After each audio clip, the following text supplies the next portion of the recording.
A final from Wisconsin, and this is how the game started for Ohio State. First possession of the game, Julian Sand 8 for 8 on the drive, including this dime to Kanell Tate to make it 7-0. That was on 3rd and 11. And Ohio State never relinquished the lead. Never in doubt. How about another one this time on 3rd and 4 to Kanell Tate? Couple of grabs in this game for him, up over 100 yards. Ohio State wins, shutting out the Badgers 34-0.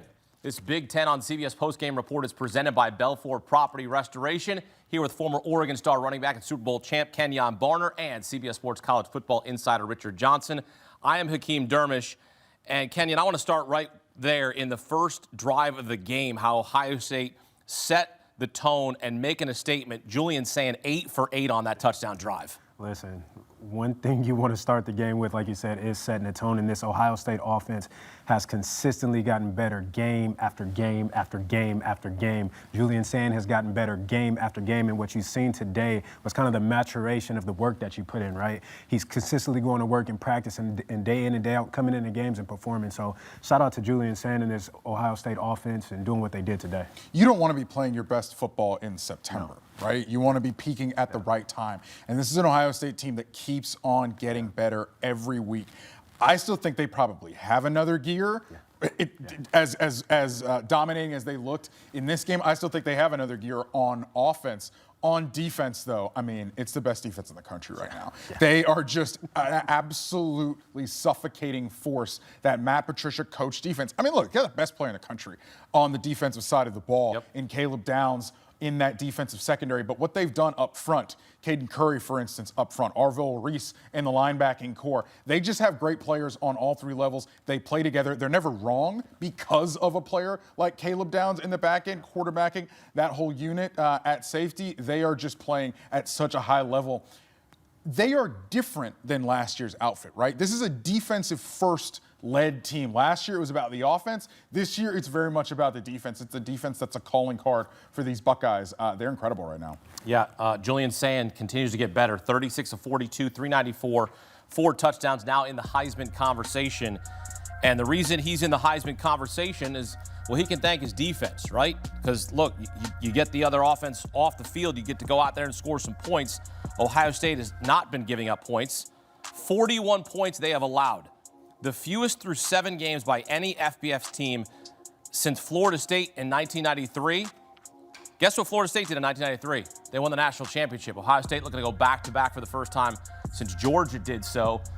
Georgia went back-to-back in 21 and 22. Ohio State well on their way, thanks to a both suffocating defense and offense. Get back out to Camp Randall. Welcome in Gary Danielson. Gary, look, you saw this team a month ago on the road at Washington, and what did Ryan Day say to Julian Sand? Poise in the noise. There wasn't much noise at Camp Randall where they're jumping around and they get shut out. What have you seen in the development of Julian Sand from then until now? Well, you know, we knew he was very talented. We knew that when he went to Alabama and then when he transferred. I think most of all, when he transferred, what I think about the kid is he accepted the challenge. He was not promised anything. Usually these 5-stars are promised a lot when they go on these transfer trails. And he was saying, you're allowed to come here and compete. But he wanted to compete at Ohio State. The reason he went to Alabama, and he wanted to play with the best. And you can see now he's gained the confidence of his coaching staff that they're ready to hand the ball to him and use all the weapons they have. And he showed today, not much. I understand how good this defense is, but in this game, the defense almost was a given that this Wisconsin team was going to have a tough time scoring. But I think when they allowed Julian to go and grow here in this game, that'll pay off down the road. You know we have a great research team here at CBS Sports. I got to point this out. Julian Sand is the only Ohio State quarterback in the last 30 seasons with multiple games of an 85% completion percentage, 300 passing yards, 3 passing touchdowns, and no interceptions. He goes 36 of 42, 394, 4 touchdowns, no picks. And let me just point out, these were not bubble screens, okay, or screen passes.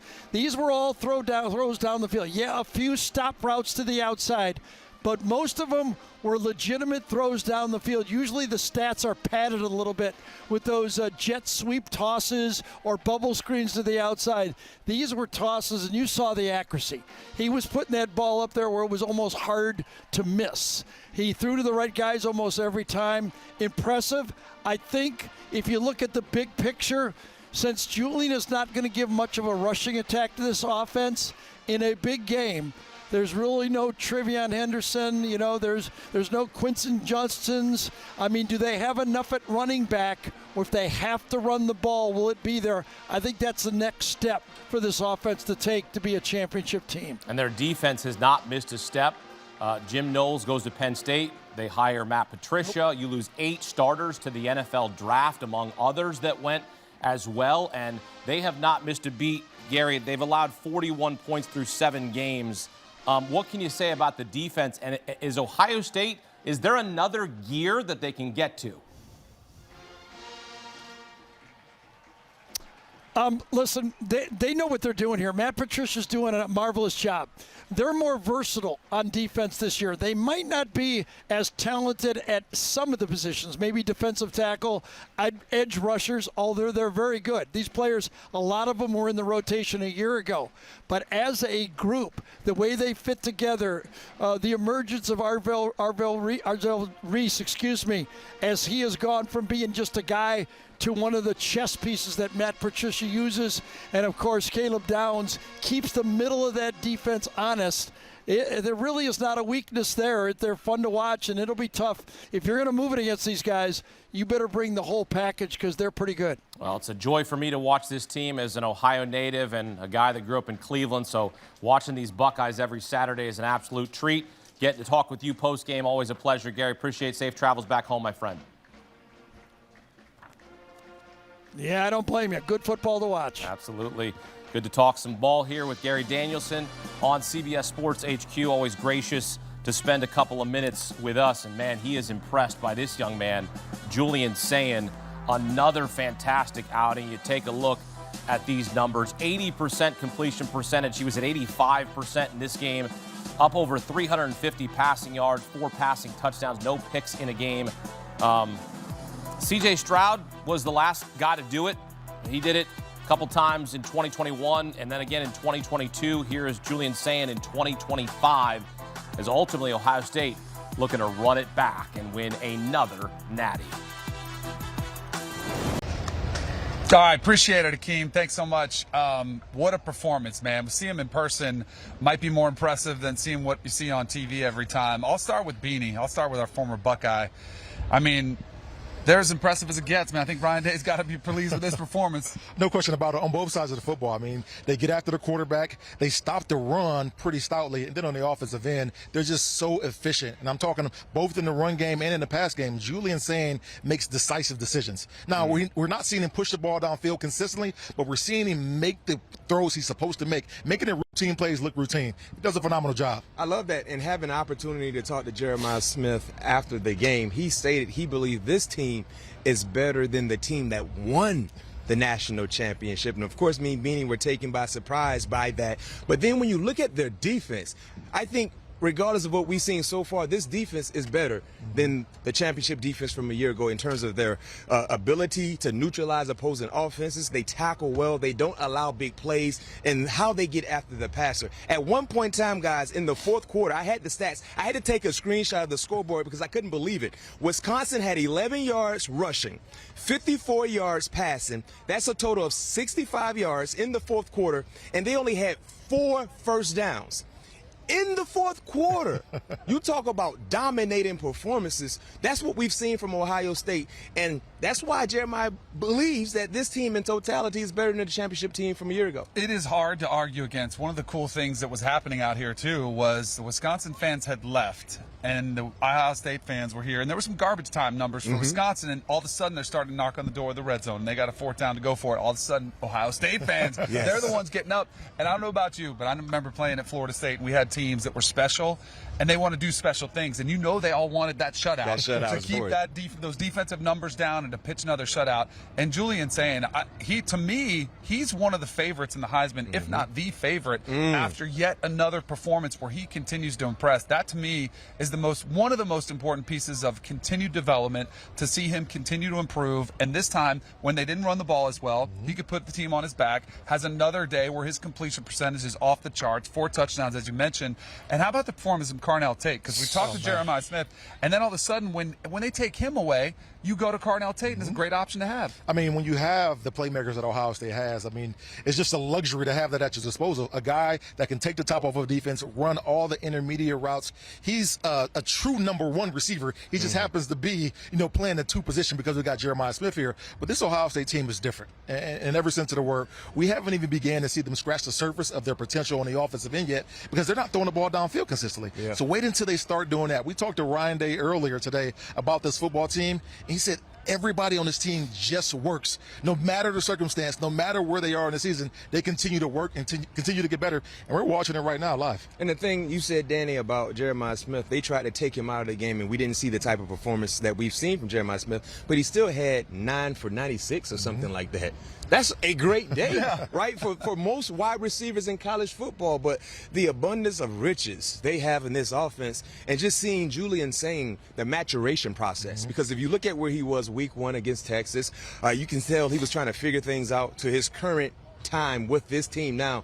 He is the leader of this offense, and the way he orchestrates the offense, and he does so with confidence, it's a pleasant thing to see. But for opposing teams, it's not a good thing, because he can slice and dice your offense with your defense with ease. The only question I have is this team going to get tested until they get to the Big Ten championship and in the playoffs? And that's a product of their own domination. They've been so good. Do you think we'd see this team tested? They have Penn State, who's not the same team we thought. They have the Michigan game, who, that's a rivalry game. They're going to try to break that 4-game losing streak, which looks like it should end this year, but we thought that before. Yes. That's what I just wonder if they're ever going to get tested until the postseason. I think they will. I think certainly playing Michigan and understanding how that game is supposed to be played, whether it's going to be physical, whether it's going to be in the trenches, in the run game, that's going to be a physical matchup, regardless of however it looks. And understanding Michigan is going to come in this game feeling like Big Brother because of how they've dominated you the last couple of years. I feel like that's a game that we will be tested, and they should step up. And one thing about college rivalries, you got to throw records and resumes out of the window. We saw that last year. Michigan was not on the same level in terms of talent a year ago. And guess what happened? The unthinkable, right? So when you think they might not be tested, I think there's always a fighting chance in terms of what they did last year. They will get most opposing teams' best effort just because of that championship pedigree they displayed on last year's. We've seen a lot of teams that have been christened this year as elite or a step above, and the Ohio State Buckeyes are one of the only ones that have looked the part every single time. And I'm sure Hakeem is just loving watching this Buckeye team Hakeem, you got the tie? to roll. Is he wearing the Buckeye tie? I need to see the Buckeye tie. I'd love to be able to talk to you guys. But we got to keep it moving here. So appreciate you. We'll talk next time. It's another Ohio State win. It's another dominant win. They're going to do a little bit of talking here on the Cover 3 podcast. Chip Patterson, Tom Fornelli, Danny Kanell, Bud Elliott. Every week during the season, you'll get picks against the spread, big game breakdowns, one of the best podcasts on the market. Download and follow today.